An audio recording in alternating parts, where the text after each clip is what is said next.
राधे, जय श्री कृष्णा। नमस्कार दोस्तों, प्रणाम, स्वागत है आपका हमारे चैनल पर।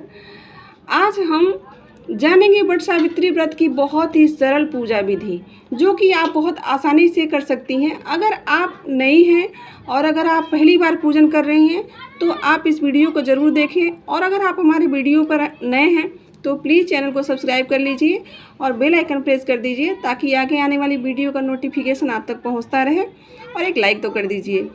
तो चलिए जानते हैं इसकी पूजा विधि। उससे पहले जान लेते हैं इसकी सामग्री, जो कि आपके पास ज़रूर होनी चाहिए। इसकी सामग्री में सर्वप्रथम तो आपके पास सत्यवान और सावित्री की मूर्ति होनी चाहिए। नहीं मूर्ति है तो आप उनकी फ़ोटो रख सकते हैं सामने। कच्चा सूत चाहिए, बांस का पंखा होना चाहिए, लाल कलावा, बरगद का फल, धूप, मिट्टी का दीपक, घी, फल जो भी आपके उस समय मौसम के हिसाब से जो भी उपलब्ध हो, और फूल भी, रोली, कुमकुम, कपड़ा चाहिए 1.25 मीटर के लगभग, इत्र चाहिए, पान, नारियल, सिंदूर, दुर्बा, अक्षत यानी चावल, सुहाग का सामान जितना आपके पास उपलब्ध हो सके उतना ले लीजिए। कुछ नगद रुपए ले लीजिए। घर का बनाया हुआ पकवान, बहुत लोग मालपुए बनाते हैं, पूड़ियाँ बनती हैं, भिगोया हुआ चना, स्टील या कांसे की थाली ले लीजिए, मिठाई जो भी उपलब्ध हो सके, घर में बना हुआ कोई भी पकवान लीजिए, और जल से भरा हुआ एक कलश ले लीजिए। अब चलिए हम बताते हैं कि अगर आप अपने घर पे पूजन करना चाहते हैं, अगर आप कहीं वट वृक्ष के नीचे नहीं पहुंच पाती हैं, तो आप एक टहनी ले लीजिए बरगद का पेड़ का। वैसे तो हम किसी को ये नहीं बताते हैं कि आप पेड़ का टहनी तोड़िए, क्योंकि हम उस दिन पूजा करते हैं उसी चीज़ की, और टहनी तोड़ना कितना उचित रहेगा। लेकिन मार्केट में मिल जाएगा, आपको तोड़ने का ज़रूरत ही नहीं पड़ेगा, तो आप मार्केट से मंगा लीजिए, और अपने बालकनी या आंगन में कहीं भी आप गमले में उसको लगा लीजिए। और जो पूजन जैसी पूजा विधि आप वट वृक्ष के पेड़ के नीचे करते हैं, वैसे आप अपने घर पे भी कर सकते हैं। तो चलिए आप इसकी विधि जानते हैं, वो भी बहुत आसान तरीके से। आप पूजन अपने घर में कर रही हैं तो आपको कलश स्थापना करना चाहिए, और कलश स्थापना करने के लिए भी आपको एक मिट्टी का छोटा सा पात्र चाहिए, जिसमें आप कलश रख सकते हो नीचे। और नहीं तो अगर आप वट वृक्ष के नीचे करती हैं तो इसकी कोई ज़रूरत नहीं है, आपको कलश स्थापना करने की कोई ज़रूरत नहीं पड़ेगी। सिर्फ आप जल से भरा हुआ एक लोटा लेके जाइए, जिसे आप वट वृक्ष को सींच सकते हैं। आप अपने घर पे पूजन कर रही हैं तो कलश स्थापना करने से पहले आप उसमें कुछ सिक्के डाल दीजिए, उसमें एक सुपारी डालिए, उसमें हल्दी, दही, लौंग इत्यादि डाल के तब आप उसकी स्थापना करिए। और अगर आप ऐसा वट वृक्ष के नीचे पूजा कर रही हैं तो ये करने की कोई आवश्यकता नहीं है। अब इसकी पूजा विधि जानते हैं। तो सर्वप्रथम हम गौरी और गणेश की स्थापना करेंगे, क्योंकि कोई भी पूजन करने से पहले सर्वप्रथम गौरी गणेश की ही पूजा होती है। प्रथम पूजनीय गणेश जी ही होते हैं।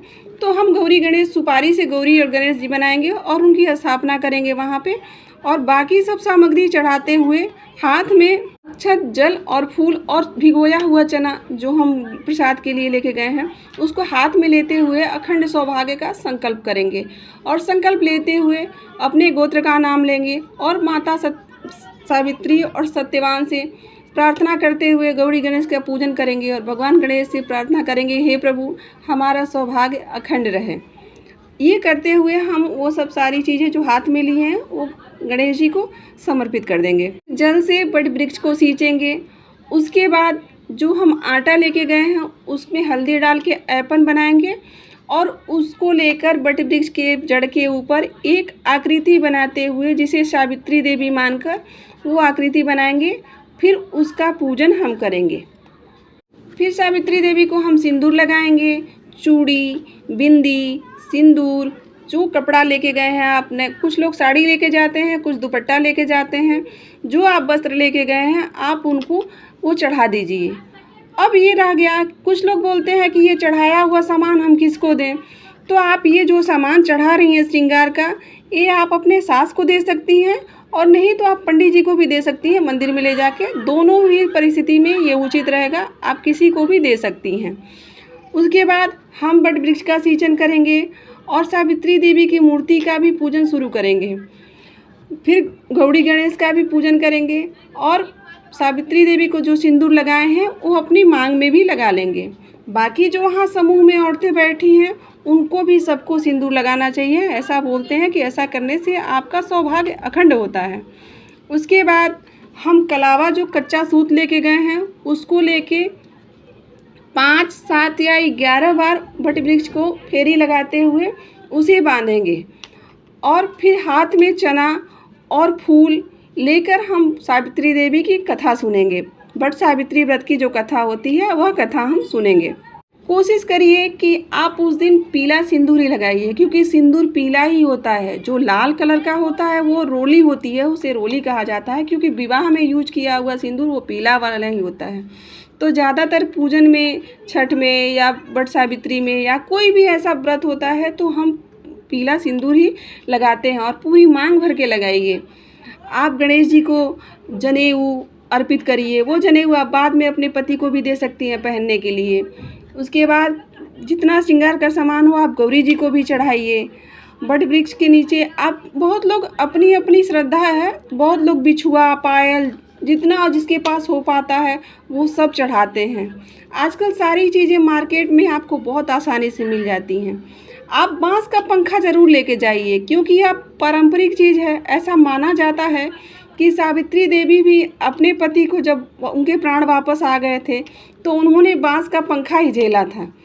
तो आज भी परंपरा वही है कि वट वृक्ष के पत्ते के साथ हम बांस का पंखा अपने वहाँ पे चढ़ाने के बाद हम ले जाके सबसे पहले अपने पति को डुलाते हैं। यहाँ पे ऐसी मान्यता है कि लोग जो भिगोया हुआ चना रहते हैं उसको लेके फेरी लगाते हैं।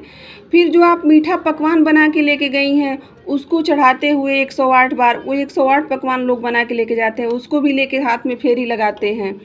बिंदी जो चढ़ाया रहता है वो भी बहुत लोग बहुत संख्या में लेके जाते हैं, जैसे 108 लेके जाते हैं, कुछ लोग 11 ही लेके जाते हैं। तो एक ही व्रत है लेकिन अलग अलग जगह पे अलग अलग तरीके से मनाई जाती है। जिसके पास मिठाई, बहुत लोग मिठाई लेके जाते हैं, लेकिन पारंपरिक चीज़ें तो यही है कि घर पे आइए आप बनाइए। गुलगुला बनता था, पुआ बनता है, पूड़ी बनता है, आप उन सब चीज़ों को ले जाके चढ़ाते हैं। दोस्तों, अगर आपको मेरी वीडियो अच्छी लग रही है तो प्लीज़ सब्सक्राइब कर लीजिएगा और एक लाइक कर दीजिएगा। अब बहुत सारे लोगों का सवाल ये रहता है कि क्या हम पूजा से पहले पानी पी सकते हैं। बहुत लोग रहते हैं जिनके छोटे बच्चे हैं, उन्हें प्यास लग जाती है, तो क्या हम पानी पी सकते हैं या कुछ खा सकते हैं। तो देखिए, कोशिश करिए आप कि पूजन से पहले ना ही जल पीजिए और ना ही कुछ खाइए, क्योंकि जितना सुबह आप चाहें उतना जल्दी आप पूजा कर भी सकती हैं। क्योंकि फेरी लगाने से पहले आप जल ना ग्रहण करें तो ज़्यादा अच्छा रहता है।